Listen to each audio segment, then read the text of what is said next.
Assalamualaikum warahmatullahi wabarakatuh. Kembali bersama saya. Dalam kesempatan ini saya Ahmad Farid Mawardi Sufyan akan berbagi tentang pengertian ruang lingkup dan urgensi ilmu falak. Hal ini penting diketahui supaya eh, kita paham apa itu hakikatnya ilmu falak serta sejauh mana ruang lingkup yang akan dibahas dalam mata kuliah ini dan apa pentingnya mempelajari ilmu falak. Dalam kesempatan ini saya akan memberikan beberapa pandangan-pandangan yang barangkali bisa menjadi tambahan pengetahuan bagi kita. Mari kita mulai kajian ini dengan menyimak beberapa slide yang akan saya tayangkan.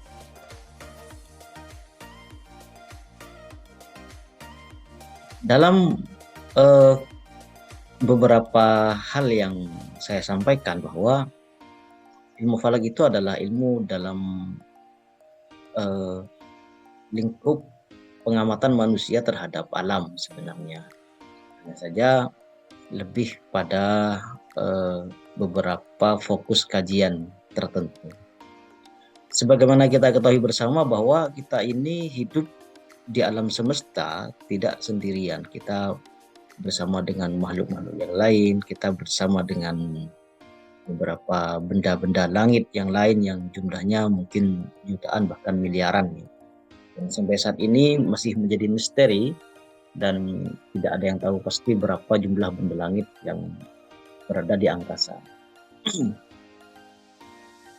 Kemudian, sebagaimana kita ketahui bersama bahwa bumi mengelilingi matahari dan sambil lalu bulan mengelilingi bumi. Bumi berotasi mengelilingi matahari dan bulan berotasi berputar mengelilingi bumi. Disitulah kemudian timbullah bermacam-macam teori kalender dan sebagainya. Saya perkenalkan dulu Anda kepada ilmu falak. Ilmu falak itu kalau secara etimologi itu diambil dari kata dalam bahasa Arab, yaitu falakun. Jadi falakun itu kalau dalam bahasa kita, falakun itu adalah orbit atau lintasan atau garis edar tempat berjalannya planet-planet. Sebagaimana yang kita ketahui bahwa planet-planet itu berputar mengelilingi matahari itu tidak kemudian berjalan serampangan. Ya ada relnya yang itu tetap. Jadi kalau kita perhatikan di sini bahwa ada banyak rel di sini. Ini namanya falakun. Ada titik, ada garis edar, ada orbit. Ini dalam bahasa Arab disebut dengan falakun. Kalau dalam Al-Quran, dalam sebuah ayat yang mungkin cukup populer ya, bahwa lasyamsu yanbaghi laha an tudrikal qamara walal lailu sabiqun nahar kullun fi falaki yasbahun, bahwa tidak mungkin bagi matahari mendapatkan bulan dan malam pun tidak dapat mendahului siang. Ya ada gilirannya masing-masing. Kalau kemudian matahari mendapati bulan, itu namanya tabrakan. Ketika tabrakan maka kemudian ya mungkin sudah akhir dari kehidupan. Masing-masing itu tidak akan saling bertabrakan karena wa kullun fi falaki yasbahun, karena masing-masing mereka itu matahari dan bulan itu beredar fi falakin, edar pada garis edarnya masing-masing.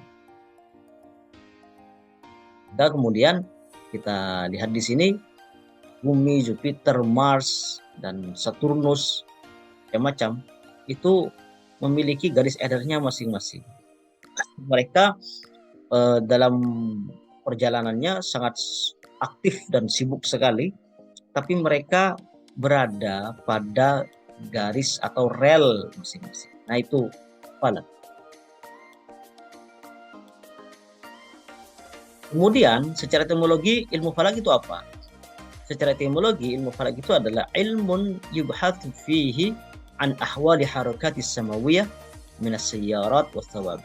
Jadi ilmu falak itu adalah ilmu yang membahas tentang peredaran atau gerakan benda-benda langit yang bergerak maupun benda langit yang tetap, yang tidak bergerak. Jadi ilmu falak itu adalah ilmu yang membahas tentang peredaran benda-benda langit, baik benda langit yang bergerak maupun benda langit yang tidak bergerak.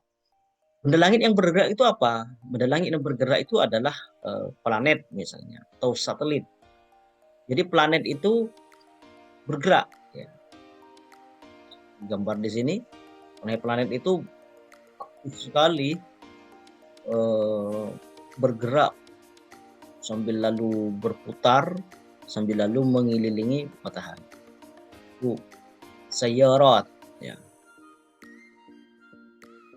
Kemudian ruang lingkup atau batasan ilmu falak yang kita pelajari ini sangat luas sekali, makanya kita kemudian dalam mata kuliah ini kita cukupkan pada 4 bahasan tertentu saja. Yang pertama adalah perhitungan arah kiblat dan bayang arah kiblat.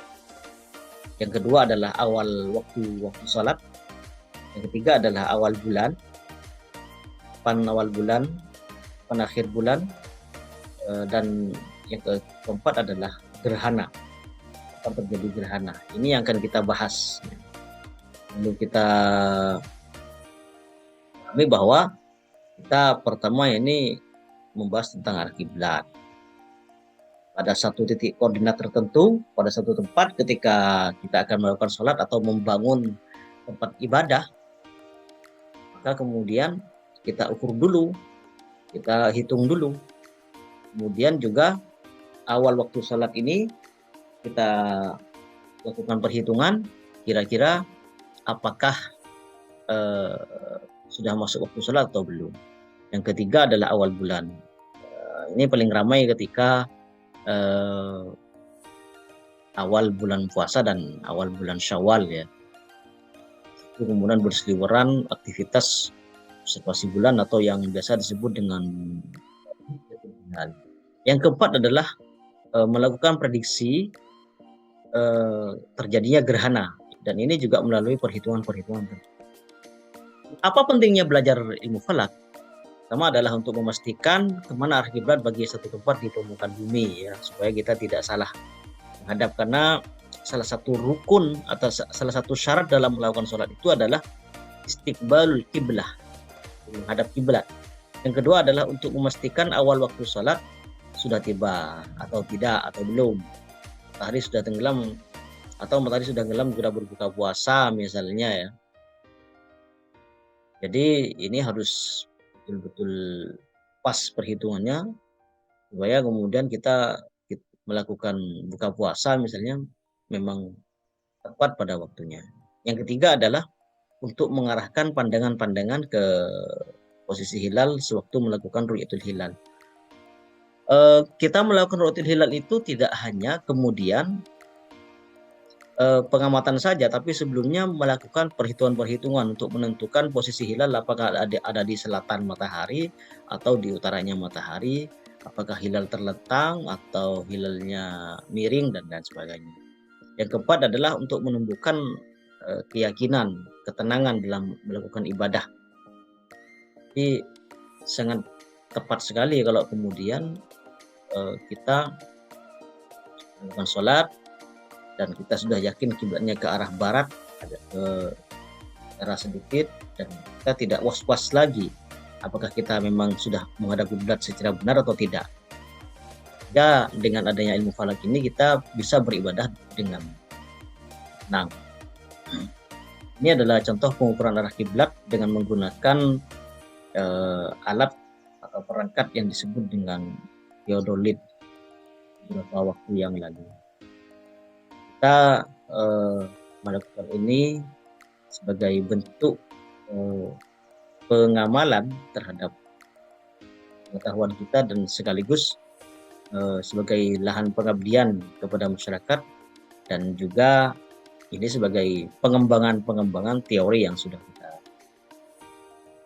Oleh karena itu penting untuk dipahami bersama bahwa dalam hal eh, dalam hal mufalak ini kita tidak bisa kemudian hanya langsung belajar saja, tapi harus mengetahui tentang pengertiannya terlebih dahulu, tentang lingkup dan urgensinya. Sekian dari saya, semoga bermanfaat dan kita akhiri kajian ini dengan bacaan hamdalah bersama. Alhamdulillah rabbil alamin. Cukup sekian dari saya. Assalamualaikum warahmatullahi wabarakatuh.